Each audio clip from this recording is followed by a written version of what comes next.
Alors l'initiative cacao forêt, l'initiative que nous avons donc signée avec l'industrie chocolatière est la bienvenue dans notre politique.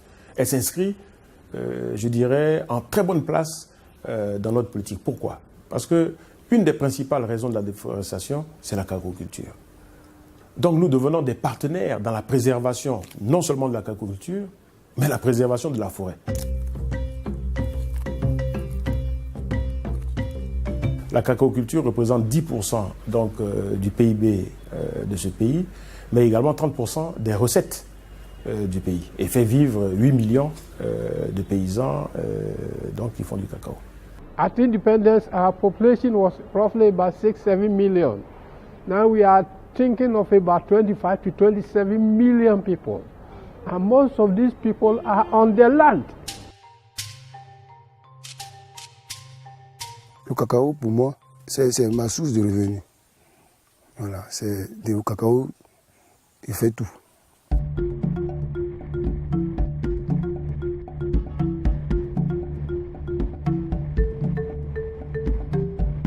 Cocoa is a forest crop, and that it depends on the micro environment and climate that forests create to be able to thrive.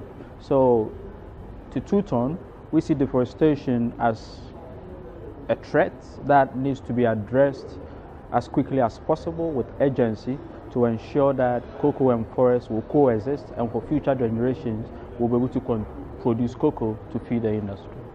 Having almost everybody on board, Cocoa Board, Forestry Commission, Ministry of Lands and Natural Resources, other ministries, and the private sector, I believe that the Cocoa and Forest Initiative is also putting some momentum into the whole process. Our first and most important stakeholder is the community and the farmers.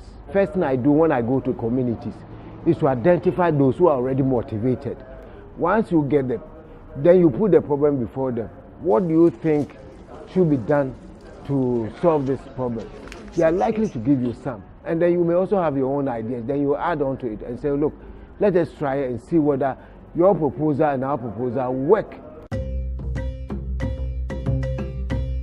For us, it's an exciting time to be part of this initiative, and we see the urgency with which the private sector companies are involved, and we see the urgency with which the civil society agents are also coming up strongly, and the community are also coming up strongly. And we know that with the private sector companies trying to come up with their actions as to how to implement the projects, there cannot be an exciting time in the private sector than now.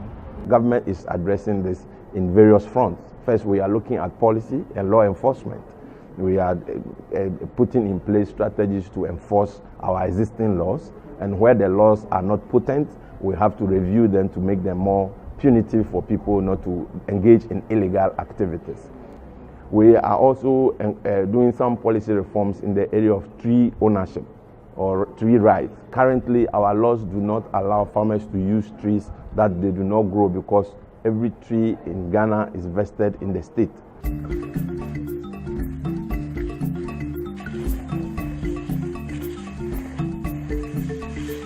La traçabilité est un élément essentiel qui nous permet d'assurer la confiance du consommateur.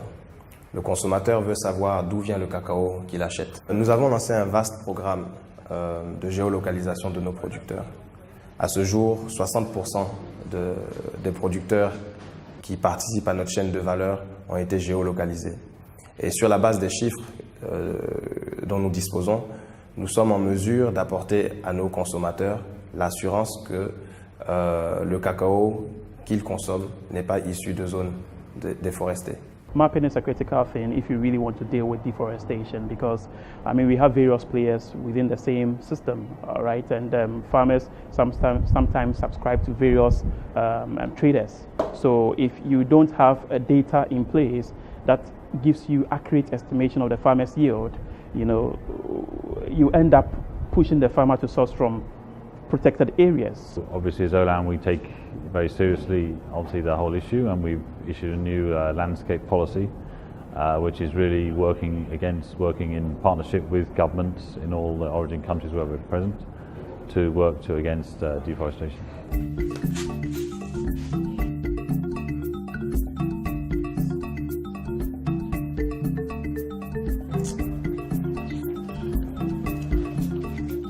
la participation des communautés locales qui vont devoir sortir des forêts classées pour être recasées, pour pouvoir pratiquer une agriculture qui soit une agriculture durable, qui respecte la forêt.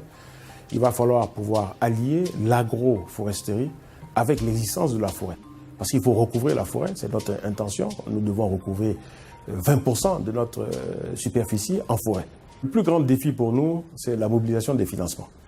Parce que c'est bien de définir une nouvelle politique, c'est bien d'avoir un plan d'action et essayer de le mettre en œuvre, mais il faut pouvoir financer cette politique-là. Il est évident que le budget de l'État ne va pas financer le tout, donc nous voulons donc la participation plus ample du secteur privé.